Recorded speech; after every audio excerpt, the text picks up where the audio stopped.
Israel Adesanya finally gets that win that he's been pining after against Alex Pereira. It came in their fourth fight and it was a spectacular KO, a great performance, but there's lots of things that happened in this fight which led to his victory, which I want to talk about. So we're going to use fight footage as a reference. And we're going to go through and figure out exactly why Adesanya finally got that victory.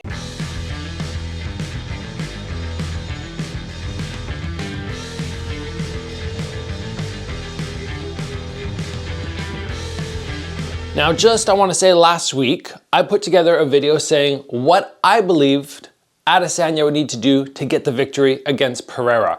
And I was pretty pumped to see that a lot of the things that I mentioned, Adesanya was actually doing, not because I'm like, oh yeah, Adesanya, listen to me, just because I went, oh, maybe we were kind of on point in our thought process. And many of the things that were mentioned in that video, we're going to touch on today. And there were a few other things which I want to mention as well. But I do want to say this was funny because this is the first time I think I've ever seen a guy who's lost 3 times to somebody, was not the champion, and was still the betting favorite. That was pretty wild. And going into this fight, a lot of you guys were asking me, Gabriel, who do you think is going to take this rematch? Who do you think is going to win? And I've been saying for a long time, I think Adesanya is the more skilled fighter, but I have trouble betting on him because Pereira is just so dangerous. And if he touches you once, it could make a big difference in how the fight's gonna play out. Plus, I did not like Izzy's strategy in the last fight where he put his back against the cage and shell up for too long. And I went, if he does that again, I don't know. So overall, I just went into this fight pretty much 50-50. I don't know who's gonna win. So let's start getting into some of the finer details of what happened in this fight and why I saw them as important. First thing, Adesanya, you probably noticed, was switching his stance a lot. Sometimes jumping, sometimes stepping, going back and forward, back and forward. He might have spent more time, especially in the later round, or the second round, I think, in a southpaw stance. Now, he did this for a number of reasons, one of which we'll get into a little bit later, but it's very difficult to deal with somebody stylistically when they're taking those angle changes, and it might have just thrown Pereira off a little bit because that's a difficult thing to deal with. As soon as somebody switches from orthodox, where they're coming down the middle, to southpaw, we have a different angle. We have a different danger in that cross being off the left arm. I liked this by Adesanya. I thought it was a very good tactic and something which may have really helped get that win for him. And before we go any further in this video, I want to take a moment to give a massive shout out to the sponsor of this episode, Buy Optimizers and their magnesium product. Did you know that 75% of Americans are deficient in magnesium? And this has become my go-to supplement, the supplement that I take at night to help me sleep, the supplement that I take in the morning to help with that physical recovery. And there are actually 7 different forms of magnesium. Not many people are aware of that. And Buy Optimizers is the one company that is all organic, that has all 7 of them that are going to give you the best health benefits possible. You can head over to magnesiumbreakthrough.com/Gabriel, use that promo code Gabriel10, not only to save 10%, but also to receive a gift. Receive amazing gifts. These guys are on point in taking care of all their customers, and I cannot recommend this product enough. Everybody goes, Gabriel, you're in fight camp.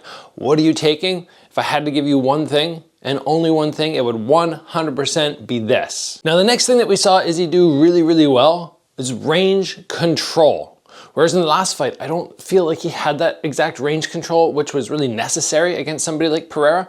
But this time, 2 things that I noted in particular, which I was very impressed with, were his ability to just evade those kicks fairly often. Not all the time, we'll talk about that as well. And getting that little fade back on the high kick. He was very evasive, did a really good job maintaining distance with that lead hand not being in tight, but having it out here, especially from that southpaw stance, sort of touching gloves with Pereira. I thought this was a very nice touch, minimizing the kicking damage as much as he could and making sure that he was maintaining range, which obviously he wants to do. He was also putting together lots of little fakes, lots of little twitches, just always as he does, but it just fell away from it a little bit in the last fight, and it keeps Pereira on edge. Because we have to remember that even though Adesanya lost 3 times, he's hurt Pereira, and Pereira respects that. And when you're always making the guy think that something's coming, it just stalls that fight pace a little bit to what Adesanya wants. Adesanya wants a slower fight pace. Pereira wants to push the pace a little bit more, get Adesanya cornered. So these fakes, I thought, were integral to getting that victory. Now, something that I really liked, which we saw this time, was a question mark kick, which Izzy is already known for. He does it very often, but normally he'll do it off his right leg. But this time, because of his stance switching, we would see him come off the left. The reason I like the question mark kick is it's just something, again, to slow the fight pace and to keep this guy, your opponent, just extra concerned. We saw some front kicks out of him. We saw some big body round kicks, and then knowing that the question mark kick might snap up at any point, it's something which again is going to put Pereira just a little on edge and be a little bit more cautious.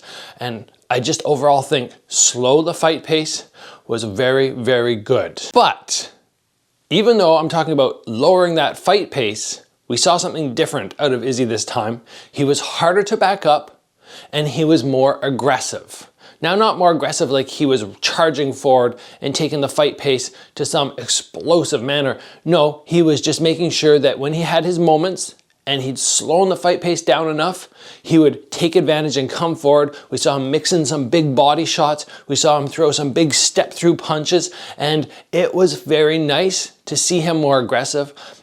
Kind of when people ask me like, oh, how do we think this fight's gonna play out? I said, okay, Pereira is either gonna win by knockout, or Izzy's gonna have to take Pereira to the ground and finish it, or he's gonna have to KO him. I did not see this fight going the distance because even though Adesanya is very capable of going the distance in a fight and picking somebody apart, I thought eventually he's gonna get caught by Pereira. In 25 minutes, you're gonna get caught and it's gonna be game ending. So he has to push the pace of the fight, but it has to be done smart. He needs to be aggressive, but not over aggressive.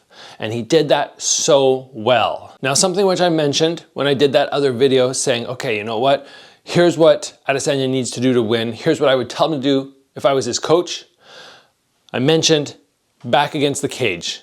Terrible spot to be. And this time we saw him back up. He'd get his back to the cage and then he'd fake a couple angles and he'd cut to one side and then the other and do his escape. Those fast angles made it very hard for Pereira to corner him and get off the shots that he wanted.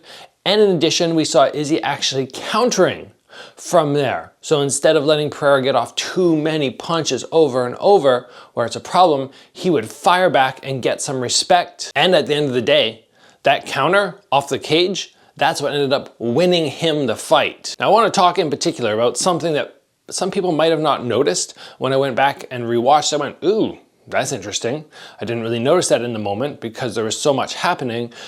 Pereira chopped down that calf a number of times on Adesanya, and Adesanya's stance switching, I think, was very integral to minimize the damage to that leg. Keep in mind that calf kicks are so painful. It's not like taking thigh kicks where you can condition yourself. They're just so susceptible to getting hit 4 or 5 times, fight being done. Prior to Izzy scoring his knockdown, he takes a calf kick and it looks like he kind of buckles. He sits back against the cage, goes to the position that I did not like to see him in. I went, okay, number 1, his calf's hurt. Number 2, he's in a bad position where I don't want to see him. And then from there, he brought out the aggressive side and countered back. But for a moment, I thought he was in big, big trouble. And remember, that's with him doing stance switching. So if he would have stayed in orthodox the whole time, that thing would have got chewed up a lot faster. We're not talking a long fight. It's not like he'd gone 15, 20 minutes already. Short period of time, he was already struggling. And I think he started feeling the need in that moment to go, okay, this is hurt. And I'm gonna step back, cover up, maybe play possum for a second. Maybe that was his mindset, to try and find that counter. But I think a lot of that being based off, oh, okay, that's starting to get injured and I need to go now. This was a great performance by Adesanya. I already did a video the other day talking about the 3 things that Pereira does very odd for a high-level fighter. And I think a lot of this came out in this fight and it was finally exploited. In the MMA world, he's been exploited a couple times in kickboxing because of his stylistic differences, which are unique. But this one, we actually saw him really punished for it finally. He'll bounce back, of course. He's such a tough guy. He'll be back and he's gonna do great against many people in the UFC just with that massive power and striking ability which he has. What I would have loved to see, although Izzy already shut this down, is the rubber match. 3 times because Adesanya said, look, this is done now. I showed people that I can knock him out, but I went, yeah, you're still 1-3. That's not a great record. I would like to see him back it up. Maybe not right at this moment, but there's definitely an argument for having an immediate rematch if Pereira wants it, since Adesanya got the rematch first, and he already had Izzy hurt to the calf. It's a pretty close fight up to that moment. Adesanya did much better and finally got his revenge. I want to say something to all the fighters out there. Humility. Adesanya obviously had a lot of passion going to this fight, a lot of emotions, and he let them all sort of burst out after he got the win.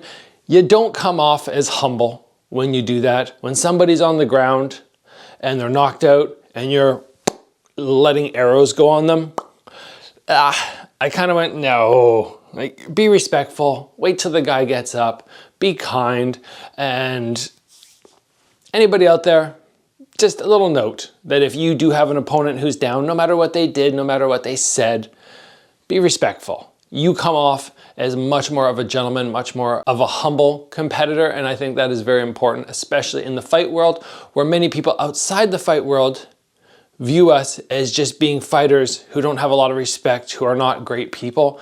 We want to show everybody out there that no, martial artists are actually some of the nicest people in the world, and people like Adesanya who celebrate when your opponent's knocked out, it doesn't make us look good. So that's all I have to say on the fight. I hope everybody enjoyed UFC 287. It was overall a great main card. That's all I watched. And the main event lived up to what I was hoping for. If you guys enjoyed the video, please give it a like. If you haven't already, join the channel, get subscribed. Train hard. I will see you back here soon for another video.